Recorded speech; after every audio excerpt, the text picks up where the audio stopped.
You open Le Mans Ultimate with 0 driver rating, 0 safety rating, and probably very little confidence. You might not know the track, understand the physics, or know what you're allowed to do when you're racing against other players. Yet, the only way to progress is to start actually racing real people. My name is Arnoud, I've been sim racing for years, running my own car setup shop, and in this video I'll help you to get started in Le Mans Ultimate online. And these principles should help you to escape the rookies as fast as possible. Let's get into it. The ultimate experience in sim racing, and especially in Le Mans Ultimate, is the endurance racing. You become a part of the stack grid filled with cars at your level, wheel-to-wheel racing, fighting for position, and getting that win. But before you reach that level, you need to escape the rookies and the lower splits. And that requires a completely different set of rules and a different mindset. And you need to follow these rules to actually escape the rookies. And the second reason you want to escape is because it will unlock so much more possibilities to race in different ranked races in Le Mans Ultimate. So you got way more options to race different cars, classes, different tracks, multi-class, open setups, which I really like. So how do you get started? The first races I did online years ago, I got actually pretty nervous and I didn't really have the confidence. So to gain that confidence and make your first races somewhat of a decent experience, here's what you need to do. You don't have to be fast. I also think you should start racing even if you have very limited racecraft knowledge. The most important thing is to actually have the car control and the most important braking markers. For example, you know where to brake on Monza turn 1. Later I'll explain some race start strategies that will help you as well. You only have one goal when you're in the rookies. Finish the race. And building a track record of completed races. Your position doesn't matter, overtakes don't matter, your finishing result doesn't matter, you probably lack pace anyway and you don't know what you're doing yet. That's completely fine. Finishing races will gradually build your confidence, because this is how you define confidence. You know what happens next, and you build that with a track record of multiple races and exposing yourself in the online lobbies. So you absolutely need the car control, and around 80% of your races you will finish because you've managed this part. To understand this concept a little bit more deeply, let's cover the basics of tire grip and how you lose it. This is important because if you understand why you lost control, you can prevent it from happening again. Every tire has a grip limit or a grip budget. So what does this mean? Well, if you understeer out of the corner and you go wide, you're pushing your front tires out of the grip circle. But once you're exiting the corner, hitting the gas and steering aggressively, you might lose the rear tires out of the grip circle. So how does that oversteer look then if the rear tires are leaving the grip circle? I'll show you. What did I do there? What happened? I pushed the throttle, I was steering a lot, my rear tires go outside of the grip circle.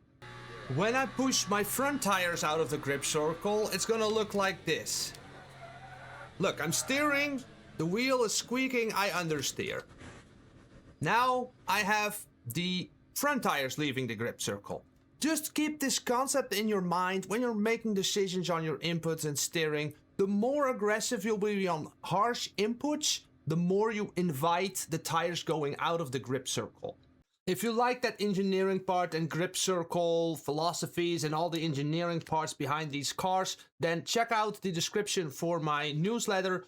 Thousands of people are reading that newsletter and I promise I won't spam you, okay?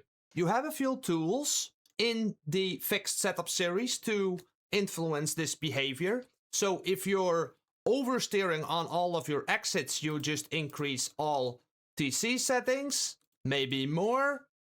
And when you have this problem under braking, you can use ABS 9 understeer or bring the front brake bias value up. Now this BMW is pretty safe, you won't have that problem most likely, but maybe in another car, these settings should be required. Again, We're not searching for pace, we want to finish races. Do your best in qualifying, but assess your performance like honestly.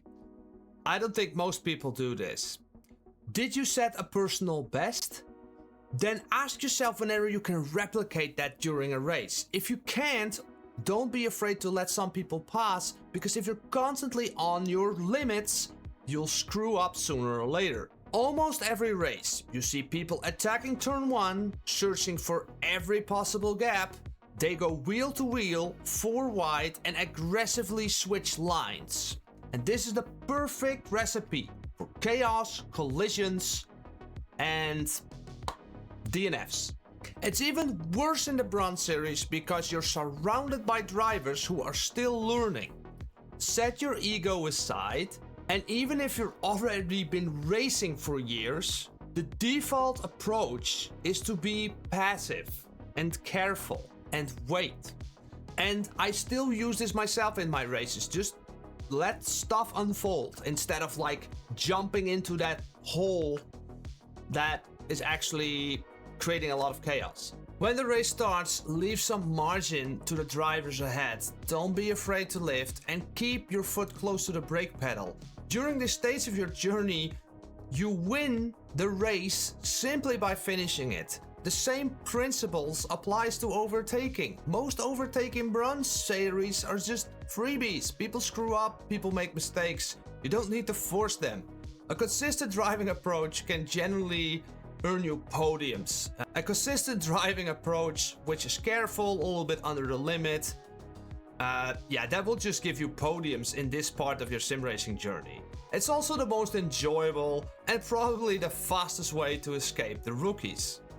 And let me tell you about the enjoyment. Just seeing like chaos and collision and you're just like driving the car under the limit. It's also way better for your heart rate as well. Just take it easy, you know? Take a breath and see, oh man, like, okay, this guy is super aggressive, let him pass. And then he will screw up later in the race and you'll be saying bye-bye, I'm just driving nicely under my limits, getting out of the rookies, fast as possible.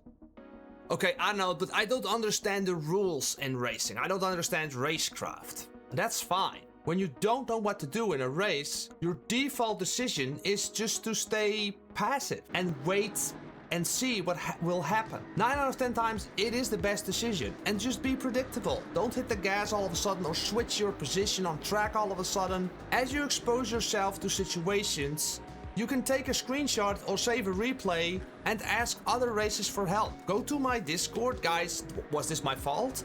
In my Discord and under many other communities, people will help and understand what happened. It's actually quite funny in sim racing. In Discord communities, everyone is incredibly helpful, but once they are on track, never mind. Now let me show you a few examples what this passive approach actually means. Now look at this race start and how my passive approach got me so many positions. And by the way, this is a split one, like a gold tier racing lobby, and even here there is plenty of shit happening. So let's have a look on this first part.